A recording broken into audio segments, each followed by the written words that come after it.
Hello hello hello hello guys, क्या हो रहा है? नहीं, ये पता है हाँ पोहा हाँ जब हम पहली बार बनाए थे हाँ। शादी शादी से पहले, क्या हम हम्म 12th के बाद हम्म पेपर में निकलता था रेसिपी, हम्म। सैटरडे रहता था, हाँ, पहले तो पेपर। वो पढ़ के पोहा बनाए थे हम। हाँ तो उसमें जैसे लिखा हुआ था कि धो के पोहे को पानी से तुरंत निकाल लेना, हाँ।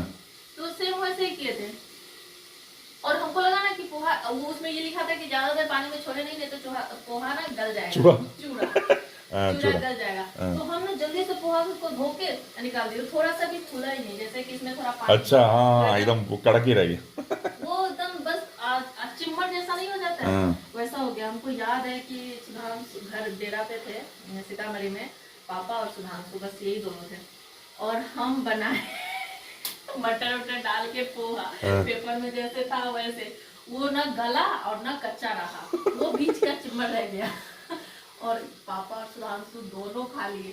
सुधांशु ये कथी है, एक नाम कथी है, इसका नाम क्या है? नाम पोहा पे पापा, लेकिन दोनों कुछ नहीं बोला, बोले और ना ही छोड़े ना ही फेंके, दोनों खा लिए। तो हम खुद खा रहे हैं, हमको खुद नहीं खाया जा रहा है। उसके बाद पोहा मेरे दिमाग से ही निकल गया। फिर शादी के बाद ही हम पोहा खाए, न बनाए ना खाए।